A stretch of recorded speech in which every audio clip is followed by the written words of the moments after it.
पतंजलि आयुर्वेद द्वारा अपनी दवाओं के लिए भ्रामक दावों को लेकर योग गुरु रामदेव और पतंजलि आयुर्वेद के एमडी आचार्य बालकृष्ण को सुप्रीम कोर्ट के सामने पेश होना है। पिछली सुनवाई से पहले योग गुरु रामदेव और आचार्य बालकृष्ण ने हलफनामा दायर कर बिना शर्त माफी मांगी थी। सुप्रीम कोर्ट ने माफीनामे को अस्वीकार करते हुए बाबा रामदेव को फटकार लगाई थी। माफीनामे में बाबा रामदेव और आचार्य बालकृष्ण ने कहा था कि आदेशों का अक्षरशः पालन किया जाएगा। बाबा रामदेव की पतंजलि की दिव्य फार्मेसी पर उत्तराखंड सरकार ने कार्रवाई की है। राज्य सरकार के औषधि नियंत्रण विभाग ने 14 प्रोडक्ट्स पर बैन लगा दिया है।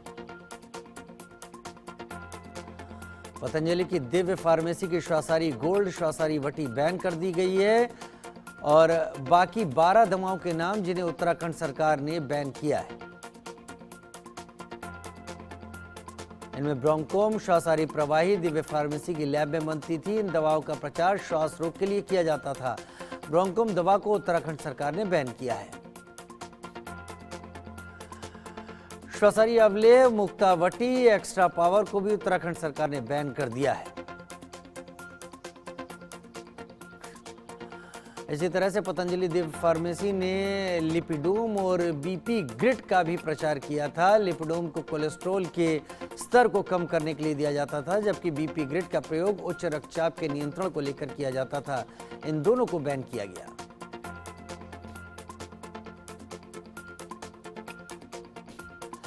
दिव्य मधु ग्रिड टैबलेट शरीर में शुगर के स्तर को कम करने के लिए दी जाती थी। इसी तरह मधुनाशिनी वटी का प्रयोग भी शरीर में शुगर के स्तर को कम करने के लिए किया जाता था। उत्तराखंड सरकार ने इसी तरह से पतंजलि दिव्य फार्मेसी की लिवामृत और लिवोग्रिड को बैन कर दिया है। इन दोनों दवाओं में लीवर से विषाक्त पदार्थों और अपशिष्ट उत्पादों को हटाने का दावा किया गया था। पतंजलि दृष्टि आई ड्रॉप पतंजलि आयुर्वेद का मशहूर दवा है। इसका प्रयोग आंखों में मोतियाबिंद को खत्म करने के लिए, आंखों की रोशनी को बढ़ाने के लिए होता था। इसी तरह आई ग्रिट गोल्ड का प्रयोग भी आंखों की साधारण समस्याओं के लिए किया था। अब ये दोनों दवाएं बैन हैं।